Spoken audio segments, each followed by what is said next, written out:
Welcome to Media Rebel Unplugged. Today I am joined with Chachi Angelo from Pennie. He is their communications director and also, I think, is one of the coolest names that I have ever heard. Welcome to Media Rebel Unplugged. Oh my God, Janice, thank you so much for having me. This is so cool. The fact that you said that my name is cool, Yeah, I'm going to tell you what, I'm going to carry that confidence through like the whole week. Like, this is great. just so everybody knows, we ended up meeting on LinkedIn. So when I saw your name, I was like, is his name really Chachi? Because the only Chachi I know of was it Happy Days? And it was like the coolest name. It was the coolest guy. Yeah, I think we should probably get it out of the way, right? I should probably explain the background and everything of how it came to be. My government name is Charles Angelo, but I haven't gone by Charles in close to 20 years. I was an intern for WDVE out of Pittsburgh. It's the flagship radio station for the Steelers and it's classic rock. And I wanted to get into radio. So I was late to a meeting. And when I came in, they were like, can we call you Chachi? And I knew I needed a name and, so that kind of got the ball rolling. And then I got on the air with like the top 40 guy. And then a couple of my buddies from college heard it. So they brought Chachi to college, and then it's fully my name now. I introduce myself as Chachi. It's just my derivative of Charles. Well, I love it. You must feel weird now when people call you Charles. Like, Oh yeah, I'm in trouble. Yeah, yeah, Charles. Yeah, I feel like I'm in trouble. If they pull out my middle name, forget it. I'm just gonna go stand in the corner. Well, for the audience listening and watching, just so you know, we connected in such a very rare way. Yeah, It was over real. pizza. Definitely over pizza. Over and pizza. Ohio Valley pizza too.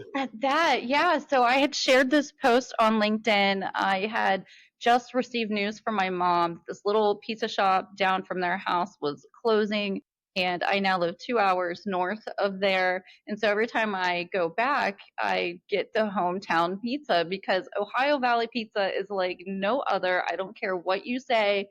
New Yorkers can be mad. Chicago people, you do not understand Ohio Valley pizza until you've had it yourself. The cold cheese experience on the hot pizza. Everybody's like, ew, that sounds awful. I'm like, you have no idea how good that is. Yeah.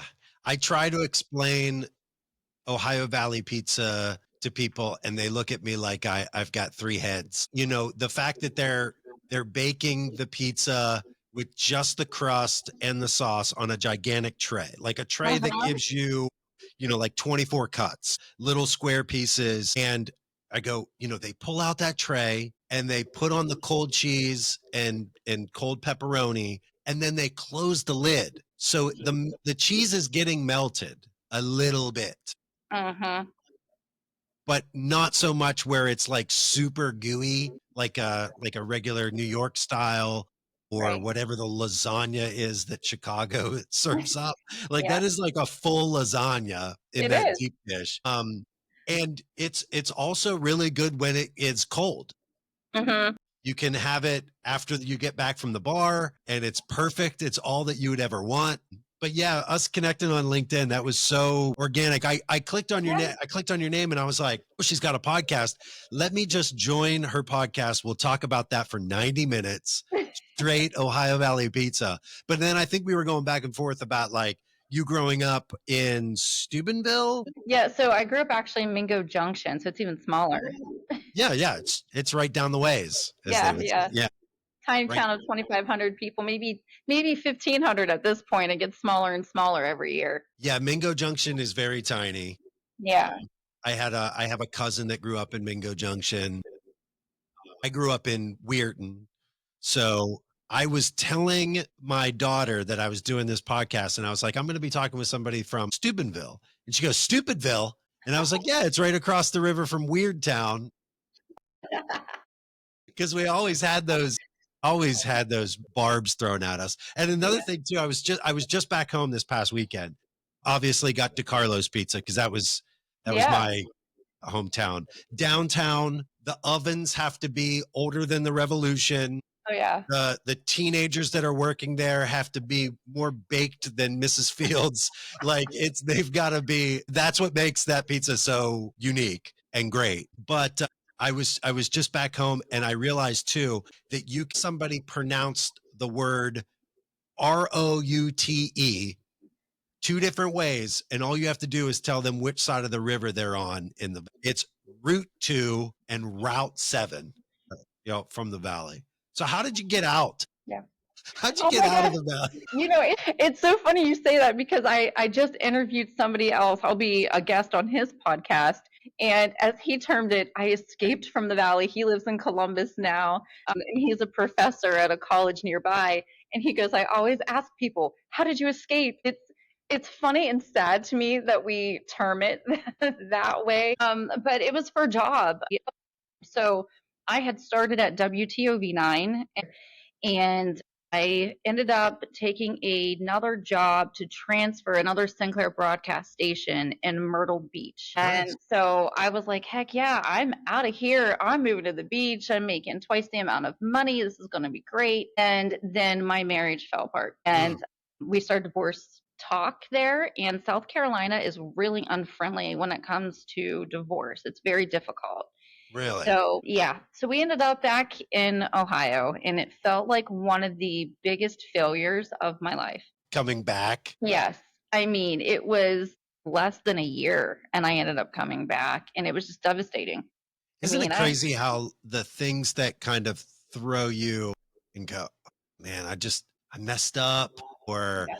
this isn't the trajectory I thought I was going to have. Oh, And yeah. then it's that kind of thing that springboards into the next thing that you weren't expecting. Like it wasn't as drastic as a divorce, but whenever I I went from Wheeling to Pittsburgh, and then from Pittsburgh to Parkersburg, and Parkersburg to Harrisburg, PA, all Yeah. radio jobs. And I was married, had two kids, still in radio, and I got let go in 2019. Budgetary wise, I mean, who gets a job in radio?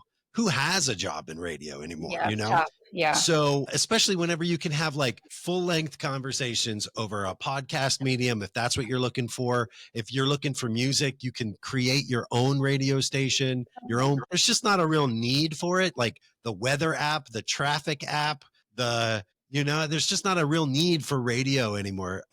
Unless it's like in a real rural area, I guess. But when I was let go, I was like, I don't know what I'm going to do. I don't know where I'm going to go. I don't know what so like that setback sets you almost, I like to think of it like a slingshot where Yeah. you're like, it feels like a setback, but then it kind of launches you someplace else. Yeah. So, cause it feels like you're doing it. You've got your own business, you're supporting women. It's kind of Yes. giving you a different trajectory. And Yeah, it's definitely not. I mean, I've heard this and I talked about this yesterday with another woman. It's when you're going through the mud, it's hard to see the grass that's coming, right. through the mud because it's hard when you're going through one of the toughest times of your life. Unfortunately, that wasn't even the toughest time for me. It got tougher after that.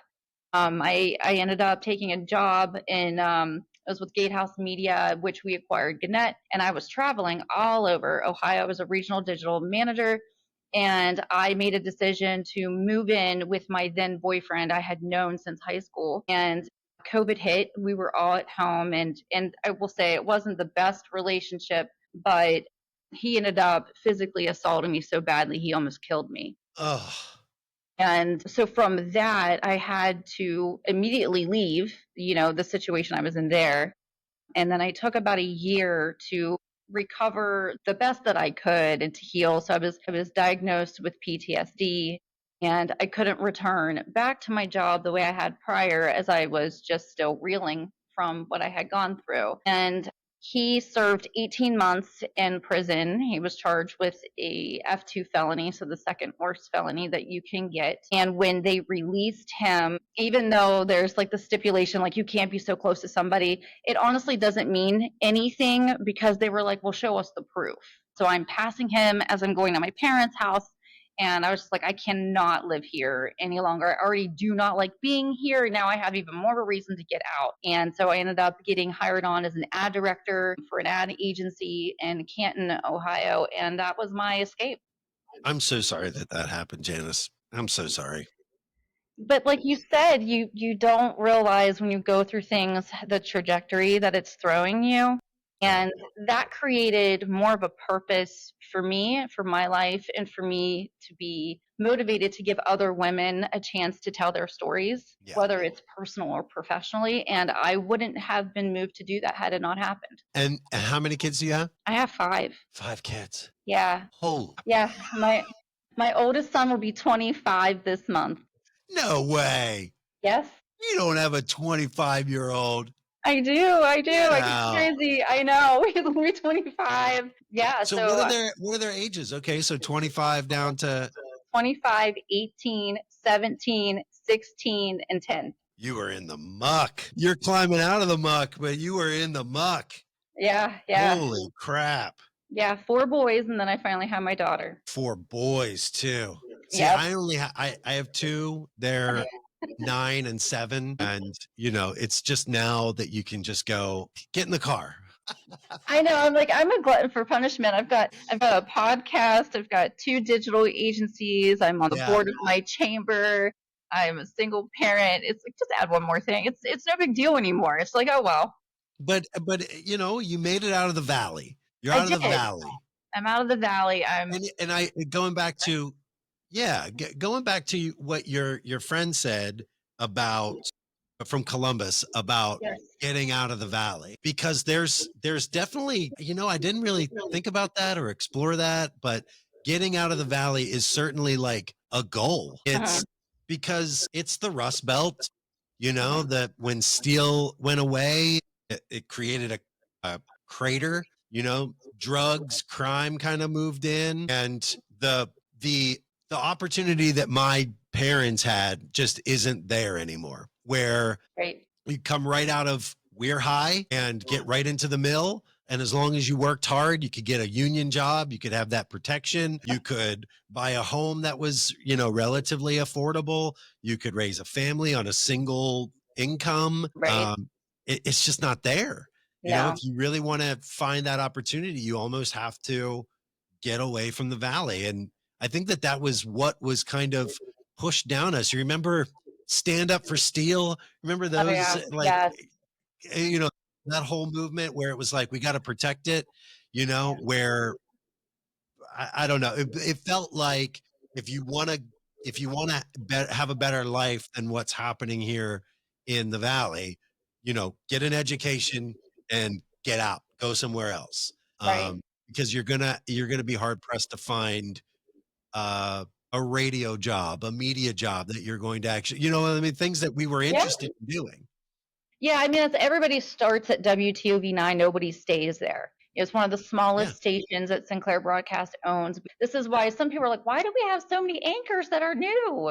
Why don't they stay long? Well, I mean, what's there to stay for? I mean, it's really sad. I think if we had capitalized on the river like Cincinnati did, I think it wouldn't have been so bad. But because there was so much focus on staying industrial, it killed them. It just killed that economy. Weirton needs a good brewery, Oh, like yeah. a good microbrewery, and then all of a sudden there would just be kind of industry. I'm not that big of a beer drinker, but I just feel like a microbrewery was what is needed for Weirton. That then the little shops kind of pick up around it. Then you got and I just feel like the downtown of Weirton is so charming. There's so much like history there. I mean, and then you have everybody about Dean Martin, and Dean Martin came from Steubenville, for those that are listening and are unaware of this. But it's sad to say that a lot of people don't even know who Dean Martin is anymore, because that generation is aging out. Oh, yeah. Oh, yeah. So you got to find another reason to bring people into Steubenville. I say it's pizza. I'm just voting pizza all day. We're going to lean real heavy into pizza. This is our strength. It's pizza. And I will say this about the Valley too, is it's extremely outgoing, where you don't find that type of outgoing nature everywhere. I'm sure you probably noticed it when you were at the beach. I notice it here. I'm in the Harrisburg area of PA. You just don't have that outgoing of like, hey, how you doing? Yeah.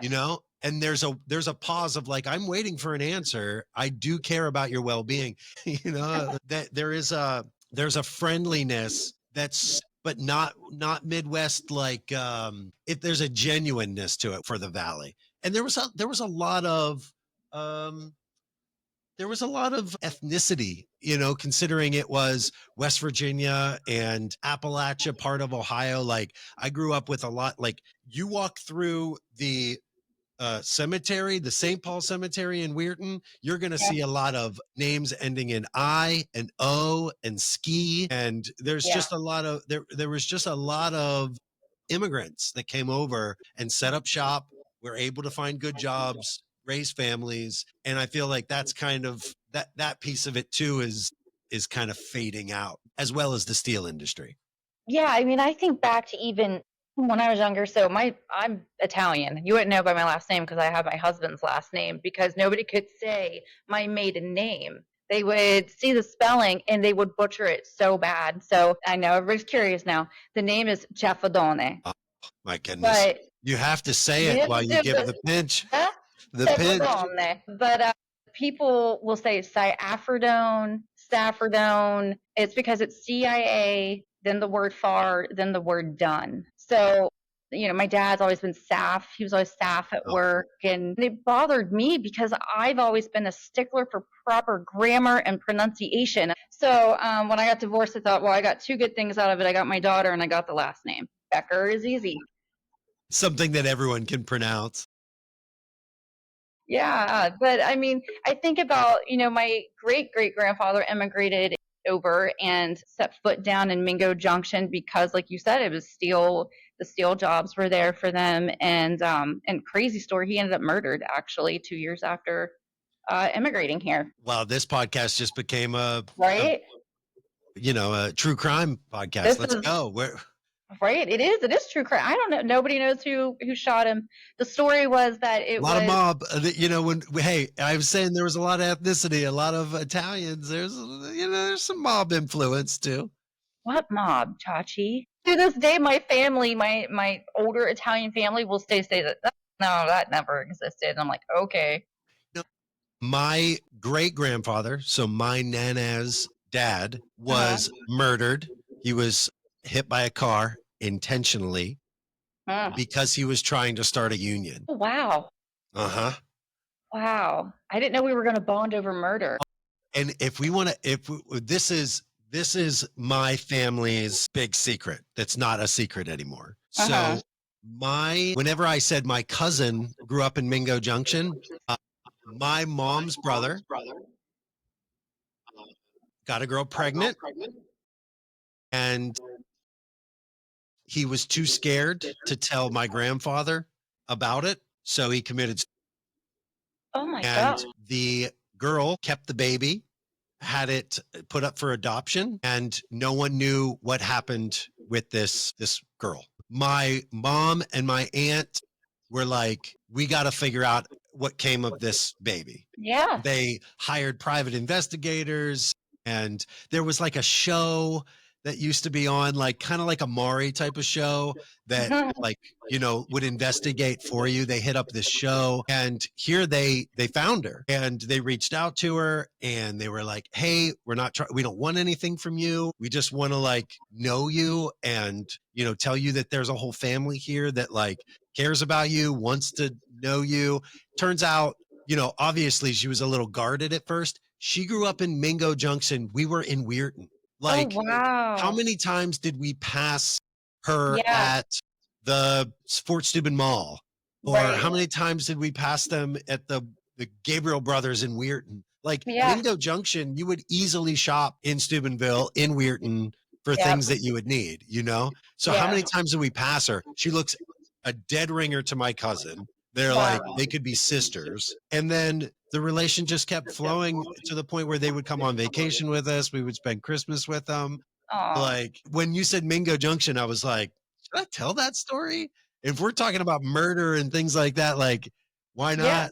Look, Yeah. for people to truly understand where we come from, they have to understand that this is a place full of secrets and murder and true crime. I mean, that place is full of true crime mysteries. They always would say growing up, if you wanted to get away with murder, you would go to Steubenville. Yeah, I mean, it's it's Oh sad. my It's God. It's sad so but true. true. maybe that's my second podcast. Maybe we should do this together. It'll be a true crime about the True crime. Yeah, crime, Ohio Valley. Yes. Yeah. Well, I was back home last weekend. I was in Wheeling for a golf outing, and then I graduated from Bethany College. So I drove around Bethany for a little bit, drove up, Beautiful campus. through Wellsburg, Follansbee, because for those, Follansbee has a Coke plant, not Coca-Cola. You use to burn off to make steel. You need Coke, which is coal, and you need to burn off the impurities. And when you burn off the impurities, there's a sulfur smell. So how did you get out? How did you go from radio to your government communications job? Yeah. Well, I out of college with the name Chachi, I went and applied for WOMP FM out of Wheeling.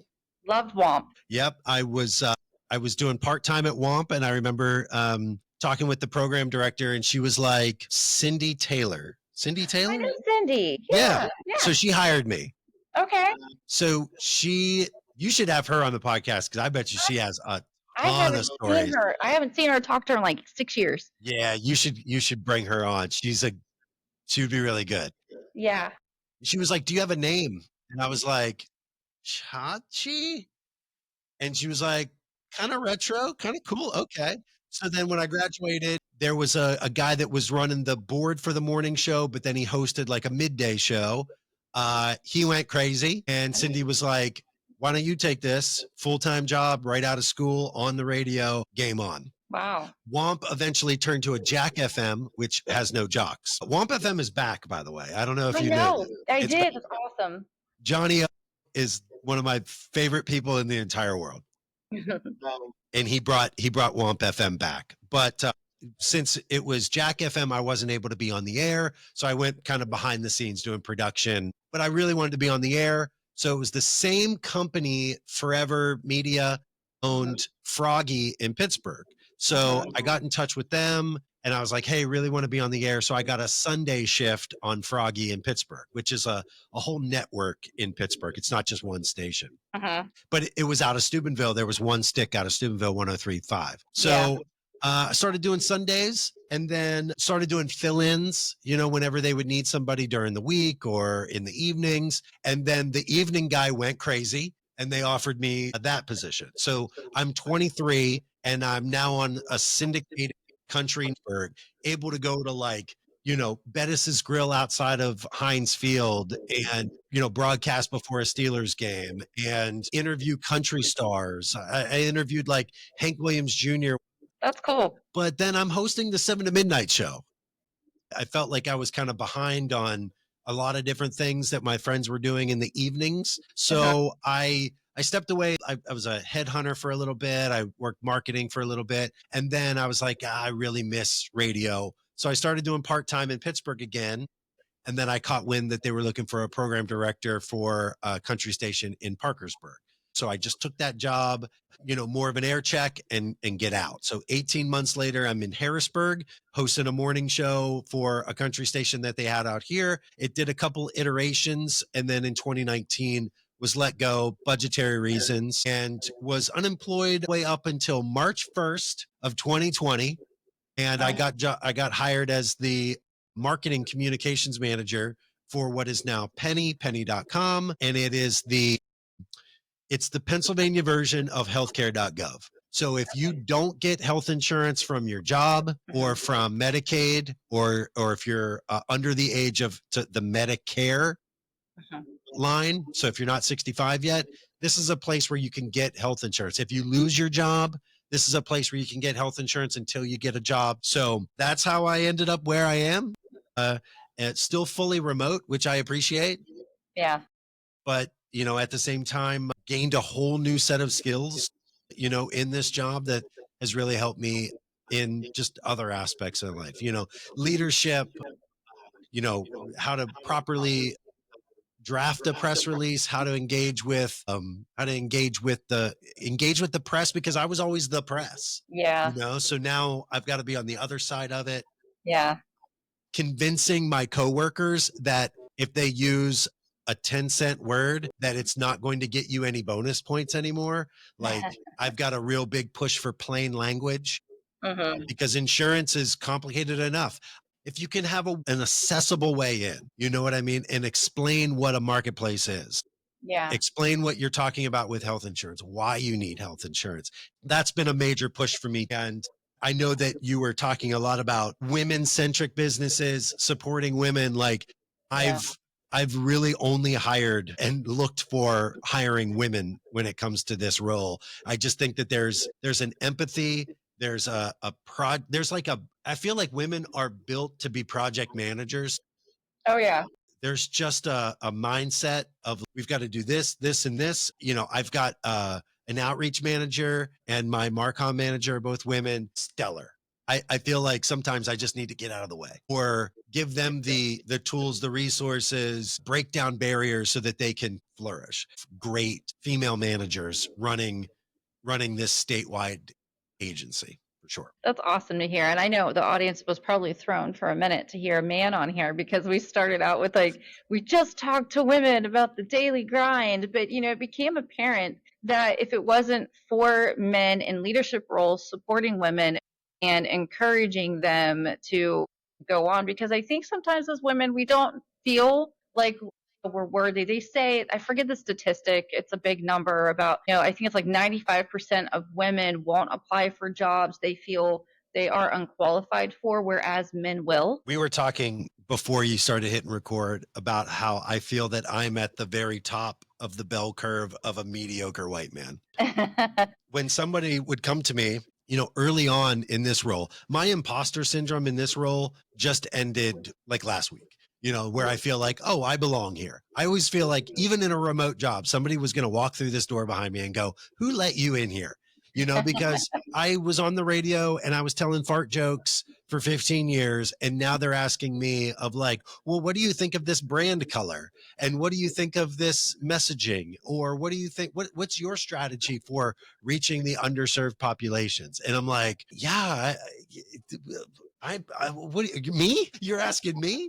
And it became more of a kind of like a fake it till you make it almost, and trusting instincts, but also hiring up, the people that you really trust and that you really respect. So if a bald, mediocre white man and I see a job post and I go, yeah, well, 6 out of 10 of those things are me, and I'll apply, then everybody should.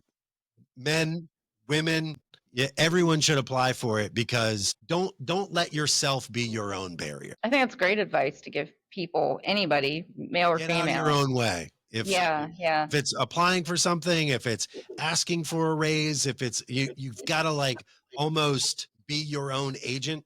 You've got to yeah. step outside of yourself and give yourself the advice that you would give a friend. If Mhm. if a friend was in that scenario and they were like, out of the requirements, I probably only qualify for 6 out of 10. If a friend was telling you that, you'd be like, apply, do it. What are you doing? You would encourage a friend that way. And you have to look at yourself in the mirror every day. You be your own agent. And frankly, I should be taking that advice more for myself too. It's funny how we tend, when we give advice, we realize that it's advice that we need to take ourselves. I find myself doing that frequently too. 100%. Like right now, I wish that somebody would give me the advice of like, drive 3.5 hours back to the valley, get some DiCarlos, and that's what you should have for lunch. Yes, yes. Take that advice. I should have eaten before we started this because now I'm craving pizza I cannot have. And there's not a rat.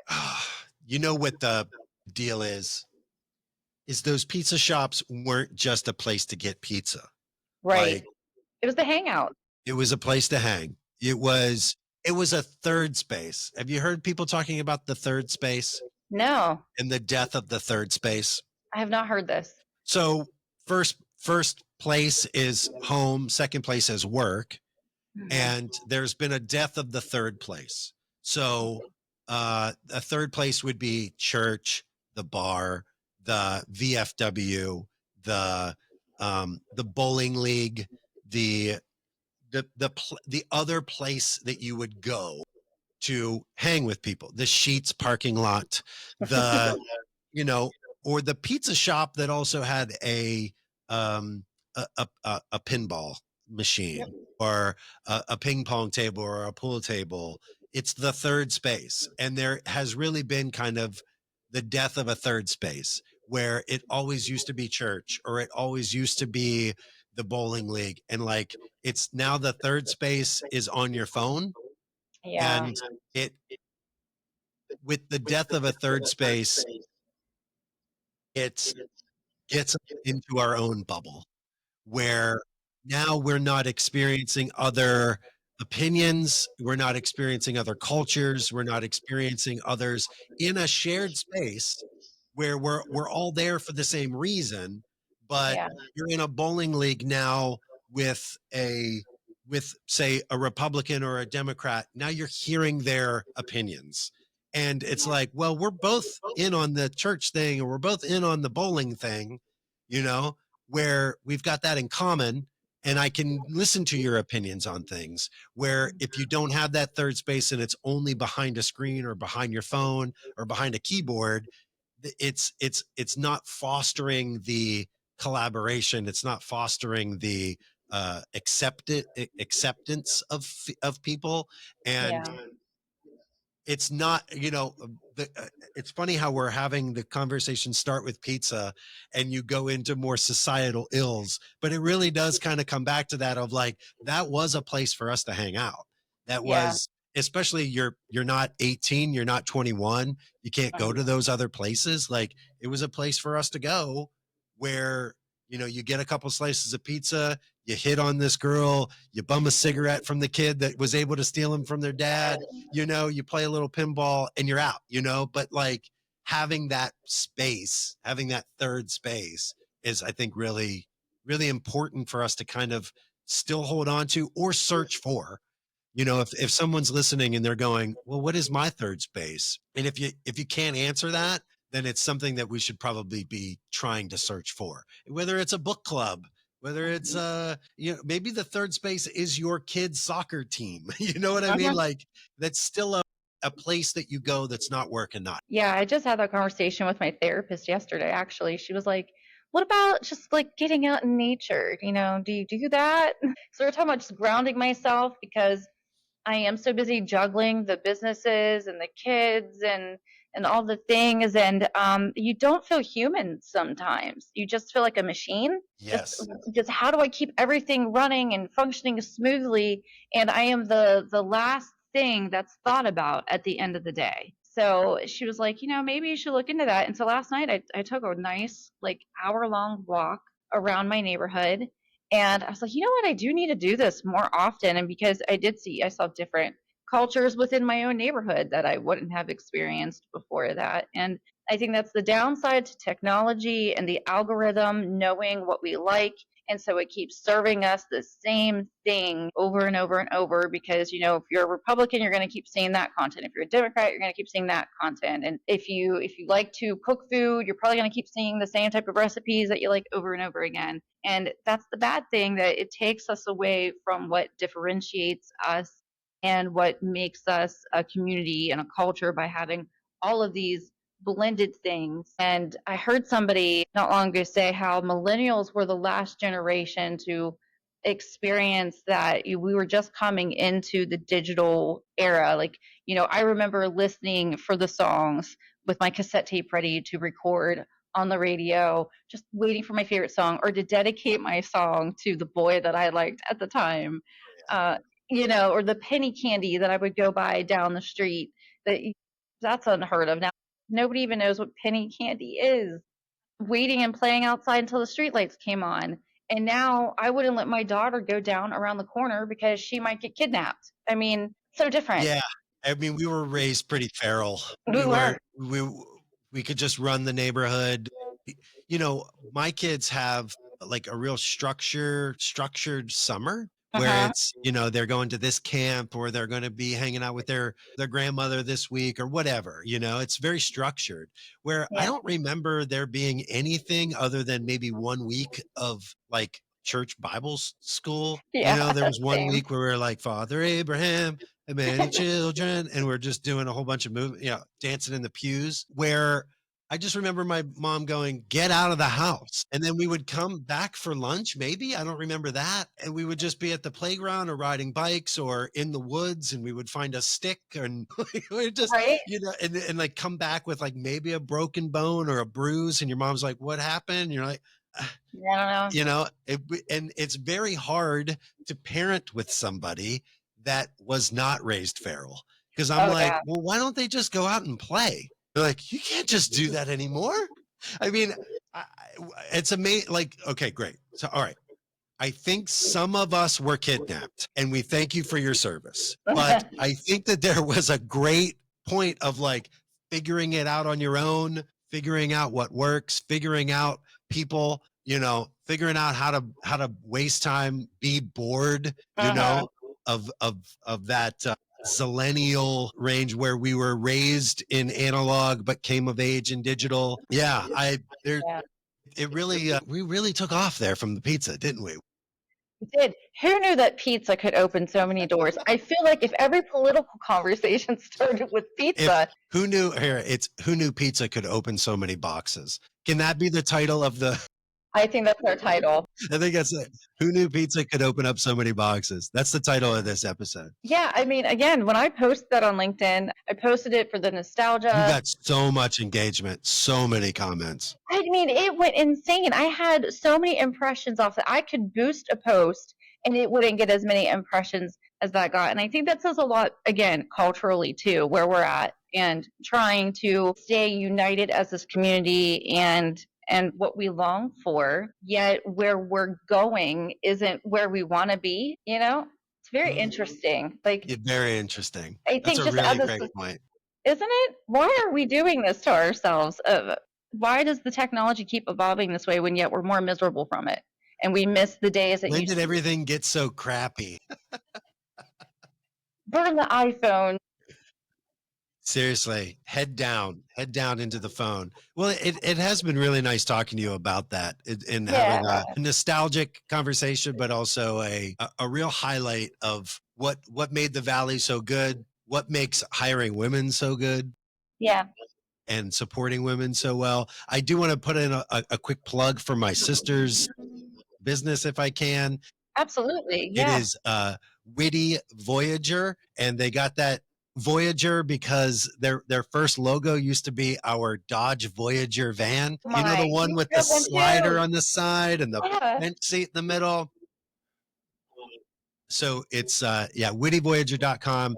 A lot of different crafts, kind of an Etsy type of shop, Yeah. and they make really cool stuff. And follow them on Instagram. They always have really funny reels to go along with it. They always bring my dad into the videos too, so he's a good sport. Dad, strictly Italian, making the gravy on Sunday. He makes his own wine. Having him as a personality, steel worker. Yeah. We didn't even get to talk about the Steelers. I mean, you want to I talk about a know. state-run religion? Wow. I know. I am really outnumbered here in Browns country. Yeah, you I are. mean, it's brutal. I don't want to say it. Yeah, I you am a are. Steeler fan. Yeah, keep Well, it on the down low. I hope, who knows, maybe your sisters can end up being on the podcast too. I'd love to learn more about them. And then if they want to connect with you, they can find you on LinkedIn, Chachi Angelo. And what about Pennie? It's pennie.com, Yes. PENNIE.com. That's right. Pennie, like a girl's name, Pennie. It stands for Penn, Pennsylvania, IE Insurance Exchange. And, that's strictly for people in Pennsylvania. So if you're listening and you're in Ohio, you would want to go to healthcare.gov for your health insurance. Yeah. I mean, I think that having health insurance is pretty important. I don't want to end the podcast on a business note. I'd prefer to end how we started with just cold cheese on a hot tray. Well, awesome. I'm so happy to finally have an Ohio Valley native on. You're the first one to be on here. So I'm thank you so honored. much. I'm so honored. I'm so glad that I commented on that post on LinkedIn and that we were able to connect and make this happen. And I just want to say, love Media Rebel. I can't wait to hear future episodes. I've been enjoying a lot of the episodes that you've posted so far. Best of luck to you in all of your business ventures. And if we're ever back in the valley, I say that we toast a good slice of DiCarlo's while we're there. That sounds like a plan. Thank you for everyone listening today. We hope you've enjoyed this episode about the Ohio Valley, our pizza, and why you should hire really awesome women. If you haven't already, like and subscribe, and we'll see you next time.